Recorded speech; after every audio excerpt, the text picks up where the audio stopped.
Dude, you've run your mouth so much lately. I really hope you got some throat lozenges ready.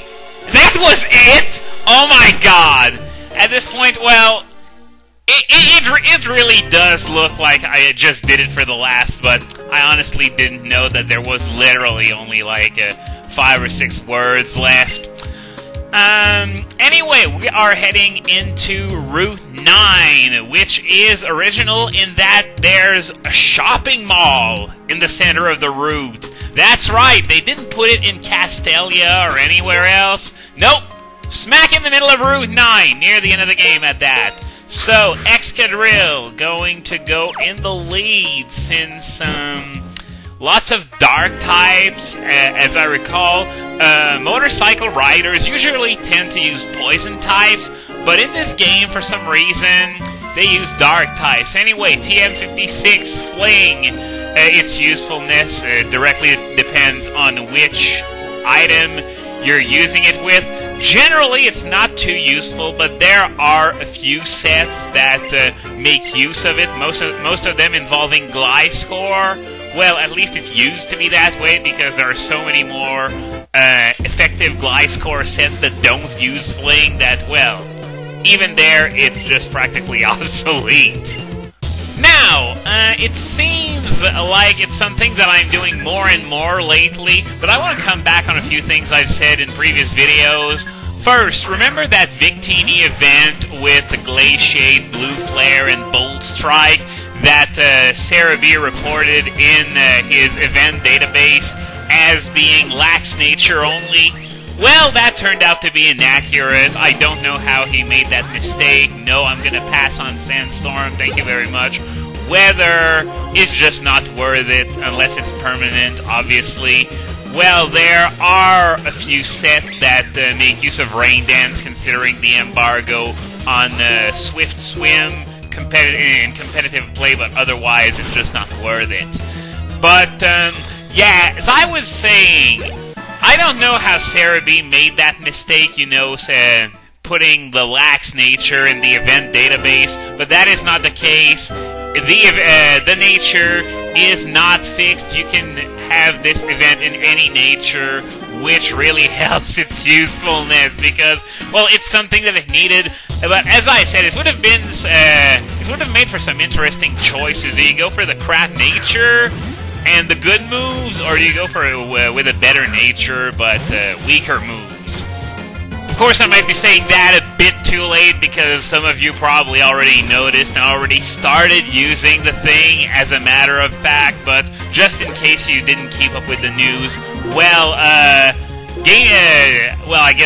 guess it's not really Game Freak that makes that kind of decision. Well, maybe they have a hand in that, but they don't do the distributions themselves, I guess, but yeah, whoever decided this, well, their honor is safe, at least for now.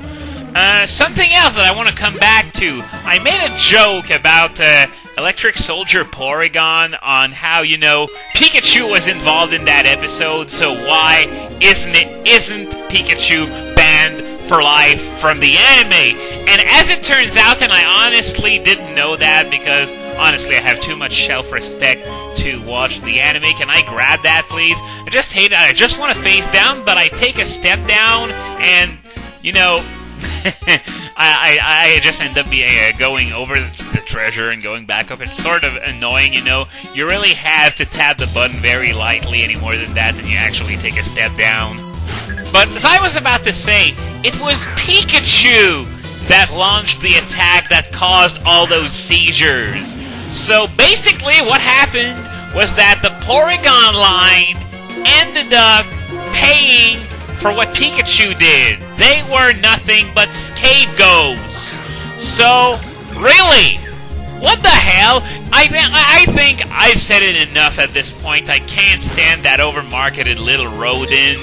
And for something like that to happen, because the Porygon line is, I think it's a really, really cool line. And you know, as opposed to Pikachu, who I can't stand at all, so it just makes me sick to my stomach, you know? But better change subjects before I want to start punching someone. But, Yeah, Route 9. I was about to forget, there is one new Pokemon that can be found on this route, which is Pawniard. It and its evolution, Bisharp. I just love the way they look, you know. They look like... They sort of remind me, and I guess...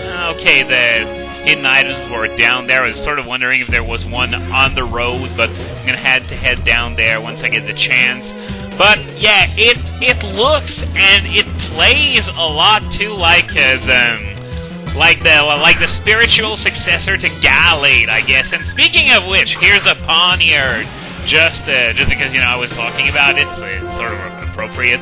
But yeah, well, I say it plays the same. Not really. Their stat spreads are fairly similar, with very average speed, but high attack, and one defensive stat that's really good. But overall, they probably could do with a better stat spread with more speed. But the big thing about Bisharp, the most notable thing, is, of course, its unique typing of Steel Dark, and select while using box. I will be perfectly honest with you, I don't think I've ever tried that. I need to try that out whenever I get the chance, because, you know, I've been using that box the same way ever since Generation 3, and I didn't... so I can't even educate you on what the select button does. So, yeah, as I was saying, Steel Dark typing, very unique, and it also makes Pawniard and Bisharp into the worst nightmare of any self-respecting Gen 1er. But as far as using Bisharp goes, well, it's good at one thing: Sucker Punch, Sucker Punch, Sucker Punch. That move, of course, allows it to circumvent its low speed, since, well, it's a very strong priority move. It's only, you know, of course, it only works when the opponent attacks Bisharp, but at the same time, looking at how frail it can potentially be, especially against ground and fighting moves, it's going to be the target of a lot of offensive moves, so Sucker Punch will often be the way to go. It's one of in fact, Bisharp's Sucker Punch is one of the strongest priority moves in the entire game, for what it's worth, especially when it's boosted by Swords Dance. But otherwise, Bisharp isn't something that I would recommend for serious use in the overused tier, because of the fact that, well, that speed. There are so many better Pokemon for the job of physical sweeper. And one thing I gotta mention, though, is that while Gallade is considerably better in overused, Bisharp is tiered higher because it performs better in underused. In fact, Gallade is outright rarely used, whereas Bisharp is tiered as being underused. So, fun little fact, you know, that, and a reminder that the lower tiers are not always what the overused tier would have you believe at first glance. Now, about that cave entrance we just saw, this leads to Challenger's Cave, which is a dungeon that can only be accessed during the post-game. Sort of sucks that this guy is here, because it's a place where you can find plenty of non-Unova Dex Pokemon, so the game just likes taunting me, I guess, with that kind of variety, but putting that roadblock in front of it. And, whoa! I wasn't going at the right place at all. I was ready to head into Opelucid, but I have to check out the Shopping Mall 9, which has the classic Pokemon theme introduced in Generation 3. It's the only place where you're going to hear it, however, since the vendors have now moved to Pokemon centers, which means that this is the only dedicated shop in the game, as opposed to, you know, the others being inside Pokemon centers. There are a few trainers to fight here, along with there being several vendors. So we're gonna check out what this one is selling. Okay, a bunch of healing items and repels, stuff like that. Okay, so good trainers never use only brute force. They think about many different strategies. Well, that much is true. So many people seem to fall into the trap of, I'm using strong overused Pokemon, so I'm going to do well. But if you suck at the game, you're just not going to go anywhere, even with the strongest Pokemon. Something that I wanted to talk about as well. I'm about to start planning what I'm going to be using for those monotype runs that I want to do as bonus content at the end of my Y2 Let's Play, and I'm also looking into stuff to use for the Pokemon World Tournament. And to be quite honest with you, I tried looking up some stuff that I could use for the fan service tournament, and seems to me, from what I've read, that the most broken strategy is using Truant Durant with entrainment, then pairing it up with a setup sweeper that has Protect. Only problem is my self-imposed rules of no outside trades, because you need access to the dream world to find a Truant Durant. So as a result, I can't use that. And yes, I know I'm planning on maybe using trade evolutions, but these are okay for the purpose of my self-imposed rules. By the way, this room, it doesn't do anything if you don't have Rotom, but if you come here with a Rotom and you look at those boxes, then you will be able to change Rotom's form. And, okay, this one here is the TM vendor, which I believe has only Hyper Beam and Giga Impact. So, yeah, they're very expensive TMs, so unless you're going for all the TMs like that other NPC there, they're just not worth buying. This comes hot on the heels of me saying, of me detailing exactly why these aren't good choices, even for in-game purposes. But yeah, I was about to say, if you have any suggestions for what to use in the World Tournament, then feel free to send them to me in the comments below. I've noticed that Paraflinch Togekiss seems to be pretty popular, and it's something that I actually can achieve, so it's something that I could potentially consider. Is it really all? Yeah, only those two TMs, so this has got to be the least talked to vendor in the entire game, I guess.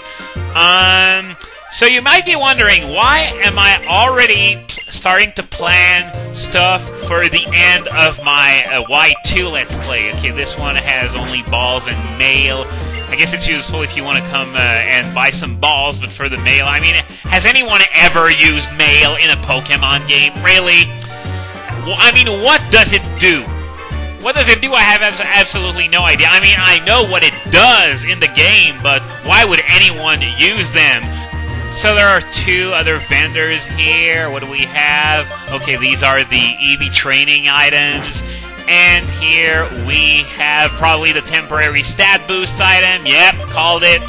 So, as I was about to say, you may be wondering why I'm planning that stuff so early. It's because I'm going to need a lot of stuff for those monotype runs, as well as the Pokemon World Tournament by extension. So this is something that I'm going to have to start to work on very early in the Let's Play. This is stuff that I will do off-screen, however. Anything that's not involved into the main Let's Play itself will be done off-screen unless something exciting happens, like I find a shiny or something. But otherwise, this is stuff that I will be doing over the course of this Let's Play. And wow, absolutely brilliant strategy! Phase away the Pokemon that got an Intimidate drop. This is amazing. This is so clever. This is going to be the new. I can see it becoming the new metagame. Smogon, take notes, damn it! Now, that is going to be it for today. There are a few more trainers to fight in the middle area there, which I'm going to take care of next time, and afterwards, we're going to head to Opelucid City.